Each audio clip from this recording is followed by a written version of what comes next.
Perkenalkan, nama saya Laras Rizky Handayani dengan NIM 2022008037 dari Universitas Sarjana Wiyata Taman Siswa Yogyakarta. Pada kesempatan kali ini kita akan belajar mengenai bagaimana sih menyusun KPI.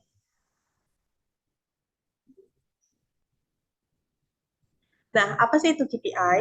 KPI atau Key Performance Indicator atau indikator kinerja utama ialah nilai terukur yang menunjukkan seberapa efektif organisasi atau perusahaan untuk dapat mencapai tujuan bisnis utama.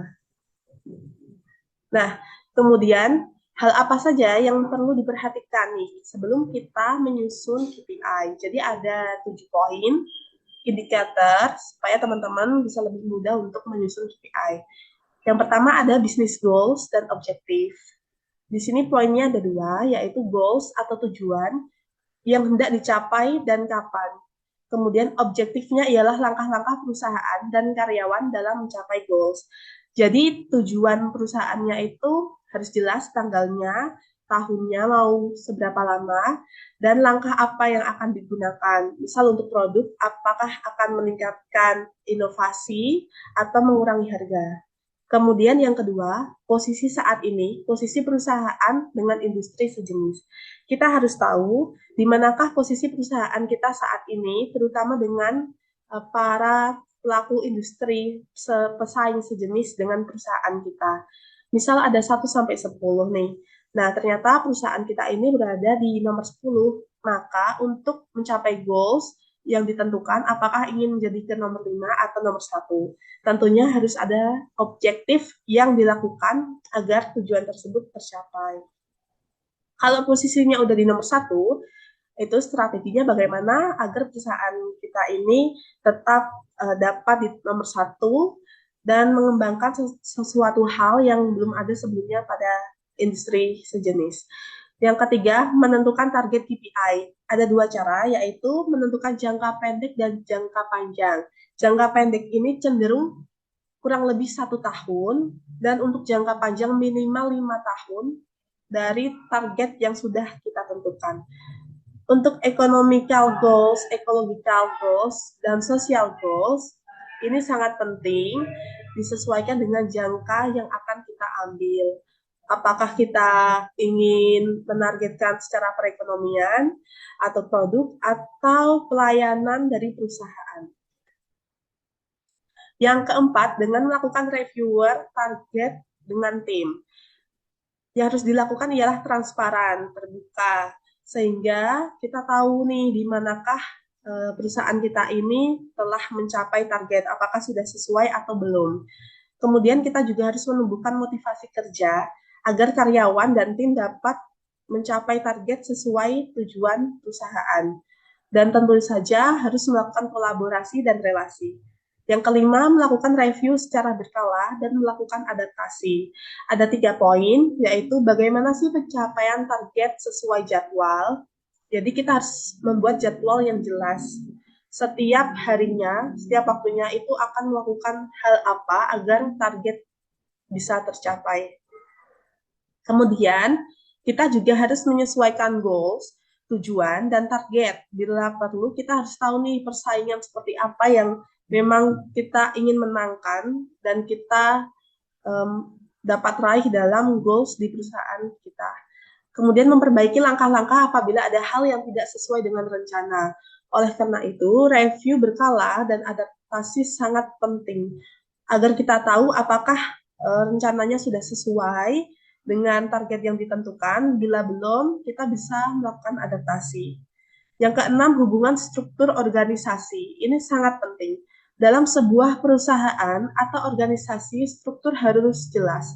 Misal seorang CEO akan membuat suatu manajer di setiap divisi, itu harus jelas. Apakah dia sebagai divisi human resource, ataukah divisi untuk finance, ataukah untuk operasional. Setiap manajer harus memiliki tugas yang jelas dan mengetahui apa tugas utamanya sehingga tidak saling bentrok. Yang ketujuh, job desk yang jelas dalam organisasi. Ini bisa kita implementasikan kepada para karyawan di perusahaan kita. yaitu dengan cara menerapkan pemahaman bahwa setiap karyawan memiliki tugasnya. Dan ini bisa general ya, misalnya customer service itu tidak hanya melayani customer via online ataupun yang datang ke perusahaan, tapi dia juga harus paham apakah barang dan perjanjian itu sudah sampai selesai.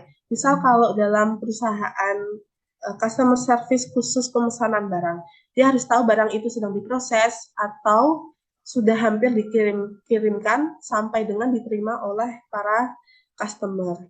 Jadi tidak hanya menerima pesan saja.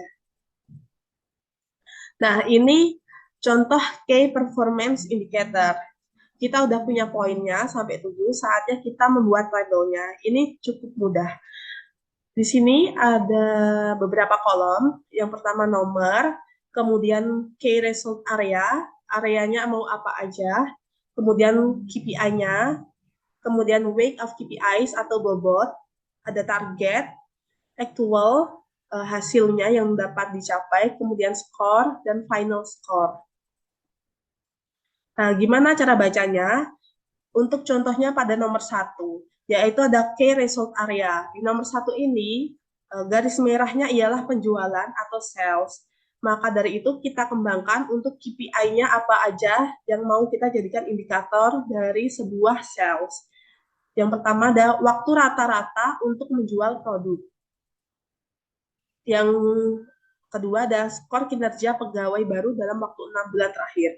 Pada baris pertama ini, cara menghitungnya ialah kita harus tahu dulu weight of KPIs. Biasanya bobot dari KPIs itu maksimal 100 atau kurang dari 100. Kalau kita sudah menentukan bobotnya, seperti ini cara bacanya. Pertama, penjualan. KPI-nya waktu rata-rata untuk menjual produk.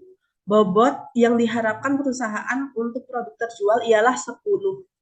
Kemudian targetnya selesai terjual itu maksimal 82 hari. Nah, ternyata aktualnya dalam 80 hari pun karyawan sudah dapat menjual 10 produk. Kemudian baru kita hitung skor. Caranya 82 per 80, maka hasilnya 98. Cara menghitung skornya cukup mudah, teman-teman bisa pakai Excel, yaitu sum dalam kurung 82 per 80, tutup kurung, dan enter. Nanti hasilnya pasti koma, tapi dibulatkan saja.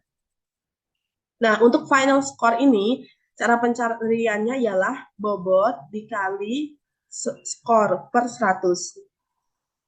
Jadi 10 dikali 98 per 100. Maka hasilnya akan bertemu 9. Semua cara penghitungannya seperti itu. Sampai ke bawah.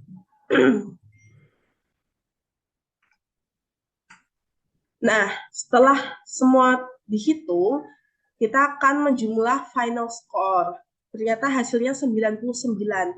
Padahal bobot yang ditentukan oleh KPI perusahaan ialah 100. Berarti karyawan hampir dapat menyelesaikan target dari perusahaan. Tapi semisal bobot dari KPI perusahaan ialah 100, namun ternyata final score yang dihasilkan hanya 90 atau kurang, maka sebaiknya perusahaan menurunkan target goals di perusahaan tersebut agar karyawan lebih mudah mencapai dan selanjutnya kita bisa membuat target baru. Sekian, terima kasih, semoga bermanfaat. Wes,